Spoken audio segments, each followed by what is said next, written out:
So do all the classrooms have computers in front of everybody now? No, just this one select. Guys, you can turn your screens to the side. That way you can see them. I get it. So this is allowed. All right. Yeah. Well, cool. Thanks, guys, for having me.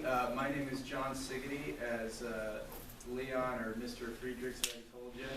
I'm an associate attorney with a law firm in Addison called Hiersche, Hayward, Drakeley, and Urbach.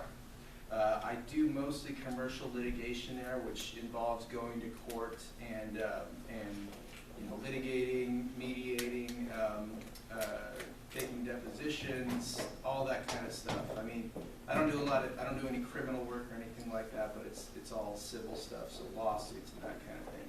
I also do some medical malpractice defense, defending doctors and that kind of thing. It's kind of a generalized practice we have there. I'm also a co-founder and a writer for the Sports Esquires, which is the real reason I'm here and the real reason that you guys want to presumably hear me talk today. You don't really want to hear about the DTPA demand letter I sent last week, or the Texas Medical Board hearing that I had last week as well. You guys want to hear about sports, I assume, right? So the Sports Esquire is a sports law blog that we started back in 2014. It was me and some friends that I met while at Tulane University Law School. Tulane University Law School has a very good sports law program. We're pretty active on Twitter, as you can see, and a guy, the professor there, his name is Gabe Feldman. He's kind of his Twitter handle is actually sports law guy. He's done some consulting and some reporting on like NFL Network and I believe ESPN too. Back when the NFL had the lockout negotiations that resulted in a new CBA agreement, he was on the NFL Network a lot. And so we've kind of gained some notoriety through our Deflategate reporting. There's a guy who reported a lot on Deflategate back, I guess that was 2015 that he was mainly doing that. His name's Ian Gunn. I encourage you to follow if you're on Twitter, I encourage you to follow our blog as well as everybody else that writes for us. But like I said, we cover sports law and business topics ranging from Deflategate to collective bargaining agreements to Johnny Manziel and Jerry Jones's legal issues. That's something I covered a lot last year, was Johnny Manziel and his domestic assault issues. And we'll talk more about what I've written later on. Right now, as Mr. Friedrich was saying, I went to Louisville High School, 2002 Fighting Farmers. I played baseball there, and this was back when there was only one high school here in Frisco. We played Frisco High School in one game, I think, but that was a long time ago. Let's see, I also played for Quad C's summer baseball team after my senior year, and I got a scholarship offer there, but I chose to kind of pursue a better education,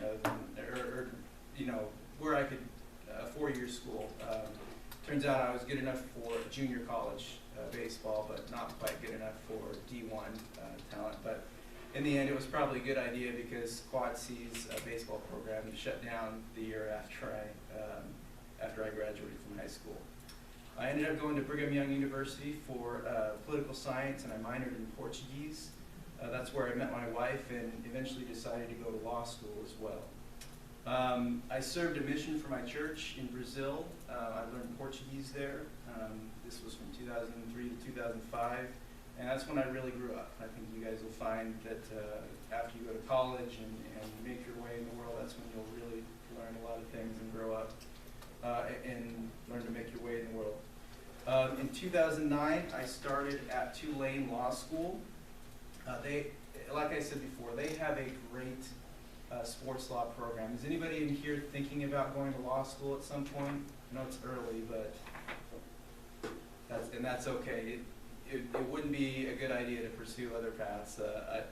I don't recommend law school unless that's what you really, really want to do, and that's what I decided I wanted to do. While at Tulane, I met the guys that I write on the Sports Esquires with, and I also got a sports law certificate while I was there.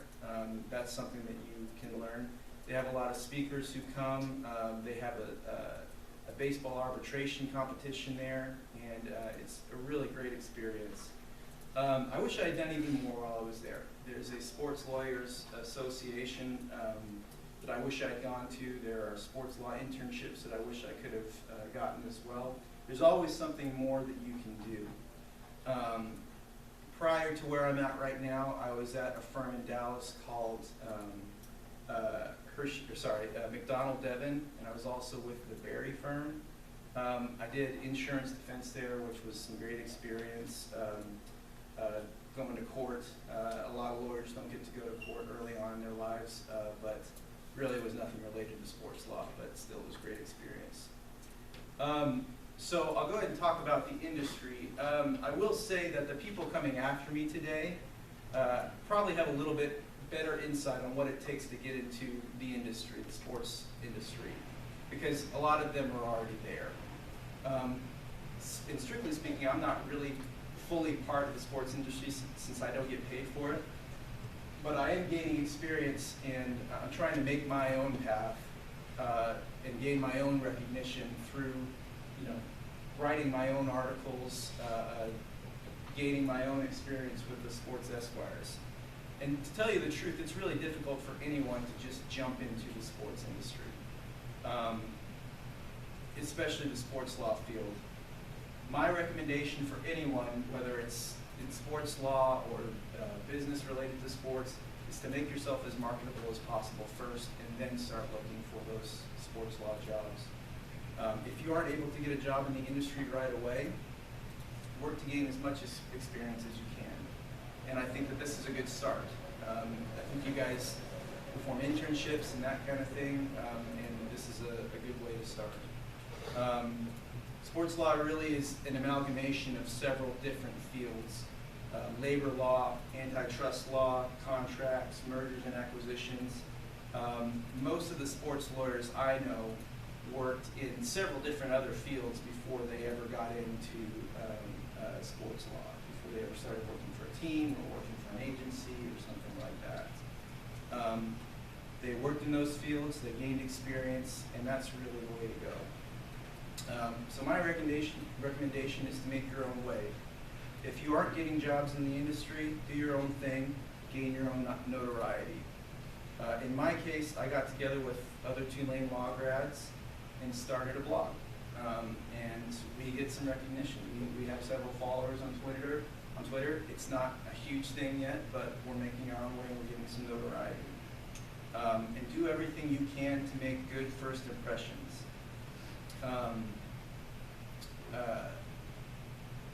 Now, I'll go ahead and talk a little bit about what I do with the Sports Esquires. Really, it's kind of it's kind of open. Like, we write about whatever sports law or business topics come up. Like I said earlier, I wrote about Jerry Jones's sexual assault lawsuit recently.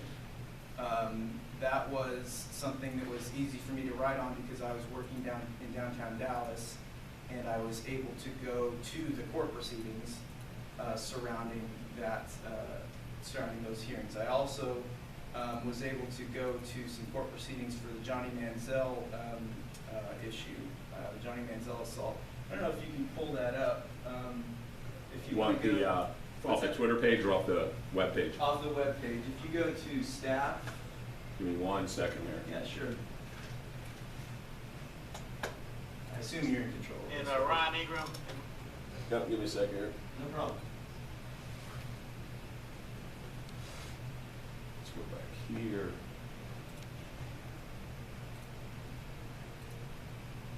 Okay. So if you go to staff right there and then go down to my name, John Sigety. Yep.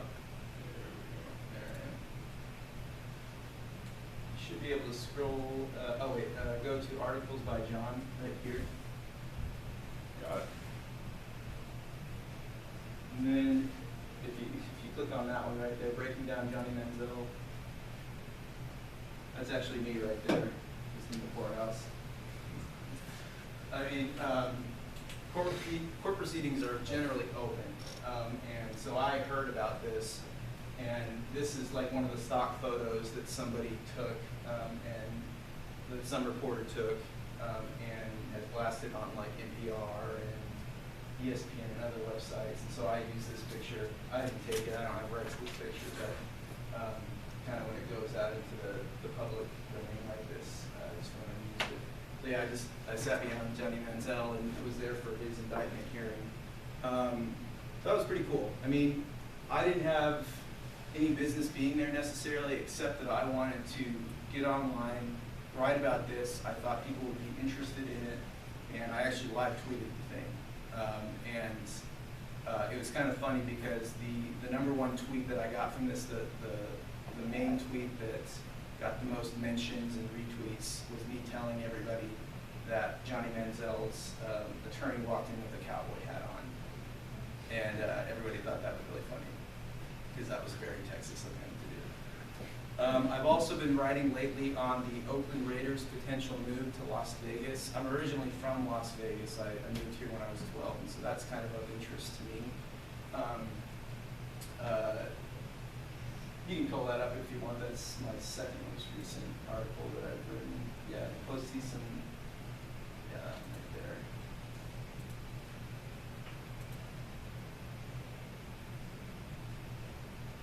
And so obviously I don't have the resources to go out to Oakland or go out to Las Vegas and kind of report directly on these things. But I've tried to do my best to, with the resources that I've had. A lot of city council meetings and county supervisor meetings in Oakland are online. And so I went online, watched those meetings, where they were talking about, you know, whether or not they were going to have funding to build a new stadium for the Oakland Raiders. That's one of their main issues, if you want to go and read this at some point, is funding for a new stadium. So I went online, watched the city council proceedings, watched the Alameda County Board of Advisors or Supervisors meetings, and you know, got some information that way. And you'll see, I mean, I've got some notoriety from it. I got 753 views, it says right there, but back in, these are like our top articles. Most of them have to do with Deflategate. Deflategate got quite a bit of attention. I also wrote on the World Cup protests back in Brazil back in 2014, which was kind of personal to me because I lived in Brazil for 2 years, and that was an interesting thing to write about. So I encourage you to obviously meet people, find out about people who do what you enjoy, what you're interested in. But even beyond that, make your own way. Do something that will get you some notoriety. And in today's world with Twitter and with blogging and that kind of thing, it's a lot easier to get your name out there. You just have to do what you can to understand the sports industry. Does anybody have any questions about what I do with the Sports Esquire? Besides Sports Esquires? Okay. What was it like for you going different places? You know, you're from Vegas, but then you moved here at 12, and then you're back here. But I mean, how was it that in terms of the learning process of going away to school? Yeah, I mean, it was. You guys are still living at home, but I mean, it's a very good experience. I've always loved Texas. I've always wanted to come back to Texas, but I knew that I wanted to go experience the world a little bit more. And I did, and I've done a lot of stuff that doesn't necessarily even have to do with sports law. I mean, I would say that don't just limit yourself to sports industry type positions. I mean, it's great if you can, but those positions are in very high demand and they're very hard to get, even internships. So don't just limit yourself. Back in college, I did an internship in Washington, D.C. with the Federal Judiciary Center. I went to D.C., lived there for 4 months, and gained a lot of experience that way. Don't be afraid to go out and do things that interest you, even if they're not what you ultimately want to do. Because you'll meet people, you'll gain experience, and it'll be a great experience for you. So yeah, like Leon was saying, I went to college in Utah. I did an internship in Washington, D.C. I went to law school at Tulane in New Orleans, met a lot of great people there. It's always a good idea to get out there and meet as many people as you can, and remember names and just try and find out what other people are doing that you're interested in. Like I said before, the sports industry jobs are difficult to come by sometimes, but it's very important to make yourself as marketable as possible. And I'll go ahead and talk about the value of internships. I'll go ahead and be honest, I didn't have the best grades in law school. I did pretty well in college, but law school is another beast, it really is. But I don't want anybody to get,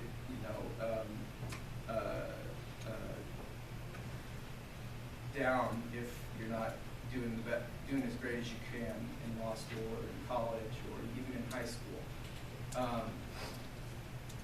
You just need to get out there and learn what you can and make people remember you, basically. While I was studying for the bar, after you graduate from law school, generally what people do is they study for the bar with the bar course, and you basically, I knew I wanted to take the Texas bar. I knew I wanted to come back to Texas, even though I was in New Orleans. So I was taking it in downtown Dallas, and I didn't have a job at that point. I didn't know what I was going to do after the bar. So I went to the Dallas courthouse one day and just asked around to see if any judges had any internships or anything like that. I met, and one of the clerks there told me that Judge Hoffman, Judge Martin Hoffman, was somebody who took on interns a lot. I started an internship with him after I took the bar, and he was a master networker. I mean, that's an important thing, is get to know people who network really well and learn what they do. All right. I went to with Judge Hoffman. He knows a lot of people. I went to soirees. I went to parties. I went to lunches. I went to dinners with lawyers all over the Metroplex, basically. And that's eventually how I got my first job. How I got my foothold in my first job that gave me a lot of experience. I met my future employer through just a lunch that Judge Hoffman took me to. So you never know where these opportunities are going to come from, and you never know who you're going to meet that's going to allow you to jump into something that you want to do. Now, like I said before, this wasn't my first job, and my jobs since haven't really been sports related, but they've allowed me to gain experience that will be marketable, that will allow me to, they give me all kinds of, I understand the legal process, and therefore I understand what's going on with Jerry Jones and his lawsuit, and Johnny Manziel and his and the charges against him. I understand that stuff because of my job as a lawyer. What classes did you take that you found were most beneficial to you? I mean, taking your law classes, of course, is what you were doing, but what were those other classes that you took that were like, you know what, that's what I took, and that really helped because I did take it? Yeah, I mean, the classes that got me out into the workforce, essentially, and got me out into meeting people. I mean, there were classes as part of my internship when I was at BYU, when I went to DC. There was a class through that we had a speaker series, essentially, that brought in, nonprofit organization leaders, congressmen, staffers, that kind of thing. And the same thing at Tulane Law School. We had a guy who was who kind of handled the salary cap for the New York Jets at the time. His name was Ari Nissan. Those kind of classes that, I mean, you'll see in college, and I mean, it's kind of like this class, essentially, bringing in speakers who understand the industry that you're interested in getting into. And so those classes, they're normally called seminars, that bring in people from the industry to come and speak to you. You should make business cards. You should bring your resumes. You should hand out and get the email addresses of people who come to speak to you, who can help you, who